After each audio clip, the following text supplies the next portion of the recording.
के घेरे में है। समय पर एम्बुलेंस सेवा नहीं मिलने के कारण एक गंभीर रूप से बीमार मरीज को परिजनों ने खटिया पर लाद कर ट्रैक्टर से सदर अस्पताल पहुंचाया, लेकिन अस्पताल पहुंचने में हुई देरी के कारण उसकी जान चली गई। और यह मामला स्वास्थ्य मंत्री डॉक्टर इरफान अंसारी के विधानसभा क्षेत्र जामताड़ा का है। परिजनों का आरोप यह है कि 108 एम्बुलेंस सेवा पर कई बार कॉल करने के बावजूद कोई मदद नहीं मिली। वहीं सिविल सर्जन ने इस मामले की जांच की बात कही, स्वीकार भी किया है। जिले की 13 एम्बुलेंस में से 8 एम्बुलेंस खराब हैं और केवल 5 ही ऐसे एम्बुलेंस हैं जो कि काम कर रहे हैं। जामताड़ा से ये बड़ी खबर आप तक पहुंचा रहे हैं। स्वास्थ्य व्यवस्था पर गंभीर सवाल अब इस वक्त उठ रहा है। 108 सेवा पर लापरवाही का आरोप है। एम्बुलेंस नहीं मिलने की वजह से एक मरीज की मौत हो गई, समय पर इलाज नहीं मिला, इसकी वजह से एक मरीज की जान चली गई। और ये मामला जामताड़ा का है। अब आप ये समझ लीजिए, स्वास्थ्य मंत्री, झारखंड के स्वास्थ्य मंत्री के ही क्षेत्र का ये मामला है, जहां पर एक मरीज की जान इसलिए चली जाती है क्योंकि एम्बुलेंस खराब थी। तबीयत खराब हो गया। तबीयत खराब हो जाने के बाद हम लोग एम्बुलेंस को कॉल किए, लग नहीं रहा था। उसके बाद जब लगा तो रिंग होते रहा, लेकिन उठाने वाला कोई नहीं था। और इसके वजह से आज हम लोग दादाजी नहीं रहे। कैसे लाए यहाँ तक? यहाँ तक हम लाए अपने ट्रैक्टर से। अचानक इसका तबीयत खराब हो गया, तो अचानक उसका मुन्नू टुडू का वाइफ मेरे घर आया, तो हमको बोला, तो हम चले गए। तो उसका तबीयत तो देखें कि उसका तबीयत पूरा बिगड़ा है, तो इसीलिए हम कॉल किए 108 में। तो 108 रिंग हुआ लेकिन नहीं उठाया। 846 में कॉल किए थे, 846 में कॉल किए थे तो रिंग हुआ और रिसीव नहीं किया। हमारे यहाँ 13 एम्बुलेंस संचालित है, जिसमें 8 खराब है, सिर्फ 5 ऑन रोड है। और जो सम्मान फाउंडेशन है उससे हमने कई बार बात भी किया कि जो खराब एम्बुलेंस है वो ठीक कर दे। जब उसने नहीं सुना तो हमने रिटर्न भी दिया है और हम अपने हायर ऑफिसर्स को भी भेजा है, डीसी सर को भी हमने लेटर भेजा है। वो संचालित नहीं है, इसको संचालित जैसे भी हो वो संचालित होगा तो लोगों को ज़्यादा सुविधा अच्छे से मिल पाएगी। और ज्यादा जानकारी के लिए न्यूज 18 संवाददाता सुमन भट्टाचार्य हमारे साथ जुड़ रहे हैं। सुमन, स्वास्थ्य की यह बदहाल व्यवस्था, और वो भी उस क्षेत्र में जो क्षेत्र खुद स्वास्थ्य मंत्री का है। जी, स्वास्थ्य मंत्री इरफान अंसारी के विधानसभा क्षेत्र जामताड़ा से ये तस्वीर सामने आई है। खुद जामताड़ा सदर प्रखंड के गोपालपुर पंचायत के सहरबेड़ा गांव का यह मामला है, जहां रात को मोनू टुडू की तबीयत अचानक बिगड़ गई। स्थिति गंभीर होने पर 108 एम्बुलेंस सेवा को कॉल किया गया, परंतु आरोप है कि लगातार कॉल करने के बावजूद किसी ने कॉल रिसीव नहीं किया और न ही एम्बुलेंस मिला। घंटों बीतने के बाद जब किसी ने मदद नहीं की तो स्थिति बिगड़ने के बाद सरकारी व्यवस्था से निराश होकर परिजनों ने ग्रामीणों के साथ खुद जुगाड़ लगाकर मरीज को खटिया पर लाद कर गाँव में मौजूद ट्रैक्टर की ट्रॉली पर चढ़ाया और फिर सदर अस्पताल ले गया, लेकिन तब तक काफी देर हो चुकी थी और मरीज दम तोड़ चुके थे। तो सुमन, आखिर इसके लिए जिम्मेदार कौन है? क्या स्वास्थ्य विभाग इसकी जिम्मेदारी लेगा? एक व्यक्ति की जान बच सकती थी अगर वो समय रहते इलाज उस व्यक्ति को मिल जाता। जी, जाहिर सी बात है कि समय रहते इलाज मिलने पर इस व्यक्ति की जान बच सकती थी। जब इस संबंध में हमने सिविल सर्जन शिव प्रसाद मिश्रा से सवाल किया तो उन्होंने कहा कि 108 एम्बुलेंस को कॉल किया या नहीं, इस संबंध में उन्हें कोई जानकारी नहीं है। हालांकि कॉल डिटेल देखने के बाद ये पता चल जाएगा कि कॉल किया गया कि नहीं। हालांकि उन्होंने कहा कि 13 में 108 एम्बुलेंस में से 8 खराब हो चुकी है और 5 ऑन रोड है। खराब एम्बुलेंस को ठीक करने के लिए संचालक सम्मान फाउंडेशन से किया गया, लेकिन उन्होंने नहीं सुना। इस संबंध में लिखित भी दिया गया और बड़ी अधिकारियों को भी अवगत कराया गया ताकि खराब एम्बुलेंस को दुरुस्त किया जा सके। ठीक है, बहुत धन्यवाद आपका इन तमाम जानकारियों के लिए सुमन। अब इन तस्वीरों को लेकर सवाल उठ रहे हैं कि 108 एम्बुलेंस सेवा पर कॉल का जवाब क्यों नहीं दिया गया। सवाल यह भी 13 में से 8 एम्बुलेंस खराब हैं, तो इसके लिए जिम्मेदार कौन है? खराब एम्बुलेंस की मरम्मत समय पर आखिर क्यों नहीं कराई गई? सवाल यह भी, आपातकालीन स्वास्थ्य सेवाओं की निगरानी आखिर कौन कर रहा है? और क्या ग्रामीण इलाकों में स्वास्थ्य सुविधाएं सिर्फ कागजों तक ही सीमित है? कई सवाल, न्यूज 18 के सुलगते सवाल इस घटना पर, और इस मौत का जवाब दे कौन होगा, सिस्टम या फिर जिम्मेदार अधिकारी?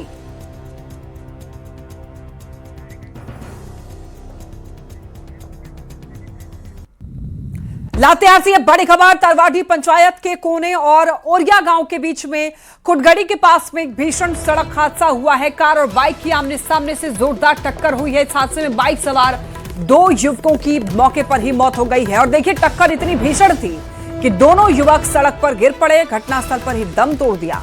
हादसे के बाद इलाके में अफरा तफरी मच गई। सूचना मिलने पर पुलिस मौके पर पहुंची और शवों को कब्जे में लेकर पोस्टमार्टम के लिए भेज दिया गया है। फिलहाल मृतकों की पहचान और हादसे के कारणों का पता लगाने के लिए पुलिस जांच में जुट गई है।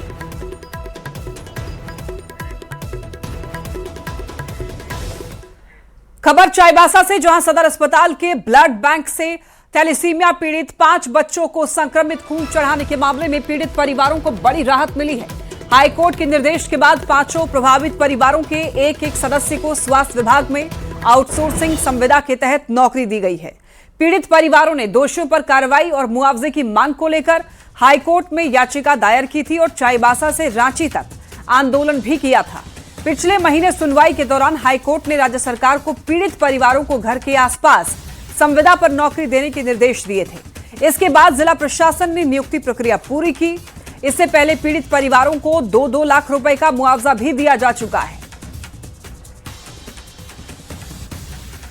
ब्लड कांड पीड़ितों को राहत दी गई है, संविदा पर उनकी नियुक्ति कराई गई है, पीड़ित परिवारों को नौकरी दी गई है। चाईबासा से ये बड़ी खबर आप तक पहुंचा रहे हैं।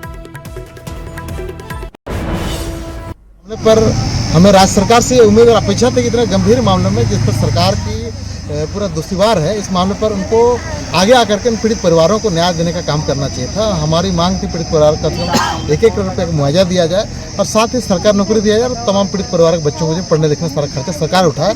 रोजगार के लिए आज हम लोग आउटसोर्स के तहत उनके योग्यता और अर्हता के अनुसार आज हम लोग ने सूचीबद्ध पत्र हम लोग ने दे दिया है।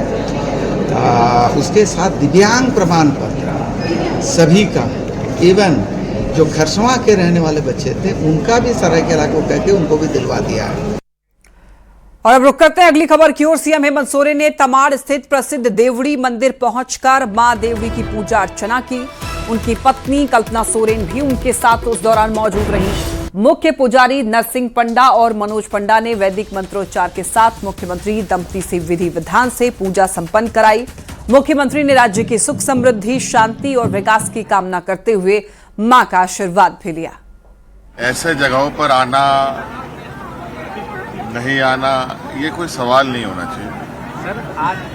आप सबको पता है कि ये मंदिर की महत्ता क्या है और पूरे देश में मंदिरों की क्या महत्ता है, सभी पूजा घरों की क्या महत्ता है। श्रद्धा सुमन सभी लोग मंदिरों में, मस्जिदों में, गुरुद्वारा में अपना मत्था टेकते हैं, जाहिर थान में मत्था टेकते हैं, साधना स्थल में अपना मत्था टेकते हैं। मुख्यमंत्री जी आज अपने पत्नी के संग मां के दरबार में पूजा अर्चना करने के लिए हमेशा की तरह इस बार भी उन्होंने आया और इस विधानसभा चुनाव से पहले भी उन्होंने आया था और यहाँ पर हमेशा वो आते रहते हैं। उसी तरह आज भी उन्होंने अपने पत्नी के संग आकर मां का श्रद्धा से पूजा अर्चना किया। केंद्रीय रक्षा राज्य मंत्री संजय सेठ आज देवघर स्थित बाबा वैद्यनाथ मंदिर पहुंचे, जहां उन्होंने कड़ी सुरक्षा व्यवस्था के बीच गर्भगृह में प्रवेश करके विधि विधान से भगवान भोलेनाथ की पूजा अर्चना की और देश की सुख समृद्धि की कामना भी की। संजय सेठ ने प्रधानमंत्री नरेंद्र मोदी के लिए भी विशेष प्रार्थना की और उन्होंने देखिए विकसित भारत के संकल्प को लेकर बाबा से आशीर्वाद भी मांगा। इस दौरान बड़ी संख्या में बीजेपी कार्यकर्ता वहां पर मौजूद रहे। इन तस्वीरों में आप देख सकते हैं गर्भगृह में यहाँ पर विधि विधान के साथ पूजा अर्चना करते हुए की ये तस्वीर। बाबा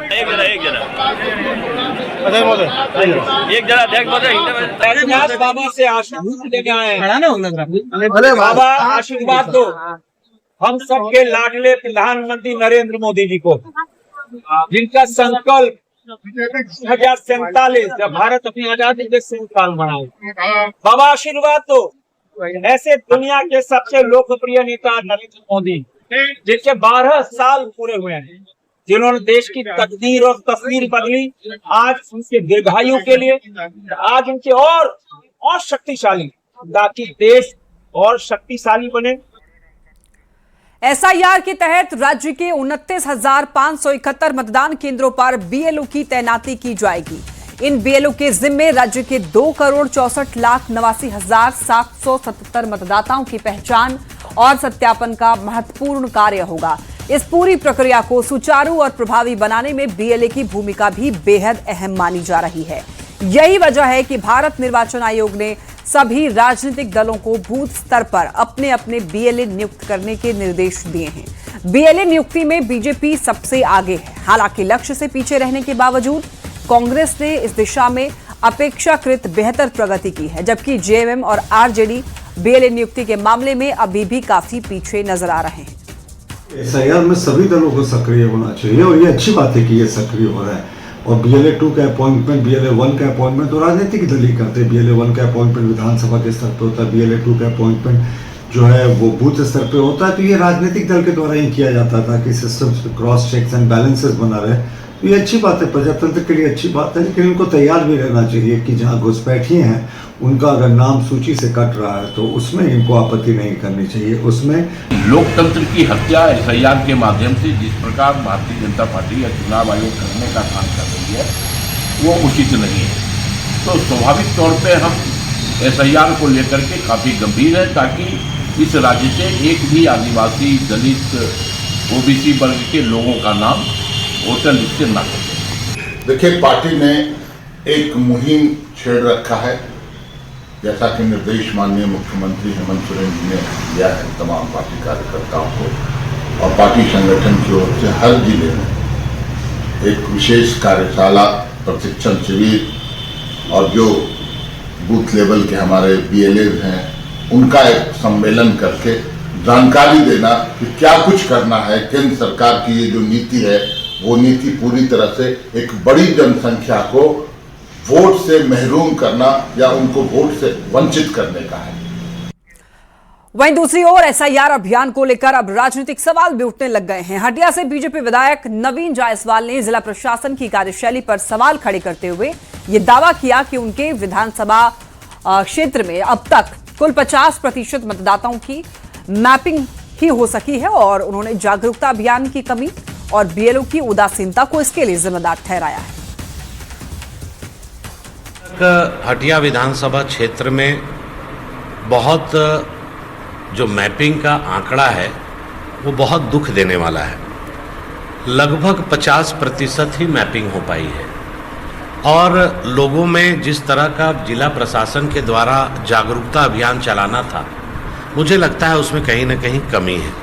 हम लोग अपने स्तर से प्रचार प्रसार कर रहे हैं, माइकिंग करा रहे हैं, कैंप जो लग रहा है उसमें लोगों को भेजने का प्रयास कर रहे हैं, लेकिन मैं वोटरों से भी, मतदाताओं से भी हाथ जोड़ के निवेदन करूंगा कि एसआईआर की प्रक्रिया 23 साल के बाद हो रही है। बहुत लोग एसआईआर में मैपिंग कराना हो या वोटर लिस्ट में नाम जुड़वाना हो, इस बात को गंभीरता से नहीं ले रहे हैं। और अब बात धनबाद की करते हैं, जहां कांग्रेस में अंदरूनी कलह एक बार फिर खुलकर सामने आ गई है। जिला अध्यक्ष संतोष सिंह से नाराज कार्यकर्ताओं ने कैंडल मार्च निकालकर विरोध जताया, और इस दौरान कांग्रेस बचाओ, जिला अध्यक्ष हटाओ के नारे भी लगाए गए। नाराज नेताओं का आरोप है कि वर्तमान जिला अध्यक्ष के नेतृत्व में पार्टी लगातार चुनाव हार रही है और संगठन कमजोर हुआ है। कार्यकर्ताओं ने यह कहा कि जब तक जिला अध्यक्ष को पद से नहीं हटाया जाता, उनका आंदोलन जारी रहेगा। खेला दूसरा हो गया। धनबाद जिला का आप लोग जानते हैं, जिला अध्यक्ष पैसे वाले हैं, 2 नंबर का व्यापार, और बाहर से कोयलरियों से आउटसोर्सिंग पर लोगों को उतना भीड़ बैठा दिए कि हम लोग वहां मिल नहीं सकते थे। हम लोगों ने तय किया कि हम लोग लास्ट में गांधी जी के शरण में ही जाए, और यहाँ बैठ के उनका इंतजार करते रह गए। और जो हमारे सदस्य आए हैं प्रदेश से, उन्होंने आश्वासन दिया कि आप लोगों से मिलेंगे, समय निकालते हैं, और हम लोग को 3 बजे समय दिया गया था, और 7:30 बजे तक हम लोग इंतजार के बाद गांधी जी के पास हम लोग कैंडल मार्च से प्रदर्शन किए। हम लोग गांधी जी के सच्चे सिपाही हैं, हम लोग कांग्रेस के सच्चे सिपाही, और गांधी जी के पास एक शक्ति मिलती है। गांधी जी जब देश आजाद हुआ था तो गांधी जी ने यह दिया था कि जब कुछ समझ नहीं आए तो गांधी जी के सामने और जनता के बीच में लोगों को जाना चाहिए। और हम लोग जनता के बीच में आए और जनता के बीच में हम लोग फैसला लेना चाहते हैं। और कांग्रेस, जितने लोग हैं हमारे कांग्रेस में मरने और मिटने वाले लोग हैं। और अगली खबर जामताड़ा से, जहां स्वास्थ्य मंत्री डॉक्टर इरफान अंसारी के आवास पर कांग्रेस कार्यकर्ताओं और BLO 2 की बैठक आयोजित की गई। बैठक में देखिए मतदाता सूची के विशेष गहन पुनरीक्षण यानी कि SIR को लेकर प्रशिक्षण दिया गया और चुनावी तैयारियों पर चर्चा हुई। कार्यकर्ताओं के पात्र मतदाताओं का नाम सूची में बनाए रखने के लिए सक्रिय रहने का निर्देश दिया गया। बाद में स्वास्थ्य मंत्री ने बीजेपी पर निशाना साधा, SIR प्रक्रिया को राजनीतिक एजेंडा बताया और पंडित जवाहरलाल नेहरू के योगदान को याद किया। बीजेपी जो है ये प्रोपोगंडा का एक्सपर्ट है और ठीक है, जैसे प्रधानमंत्री ने लंबे समय तक प्रधानमंत्री रहे, लेकिन आप कंपेयर मत कीजिए। नेहरू जी से मोदी जी का कंपेयर नहीं हो सकता है। नेहरू जी कुछ और थे, आज नेहरू जी नहीं होते तो हम लोग लगता है कि हम लोग जंगल में होते हैं। और यहाँ वक्त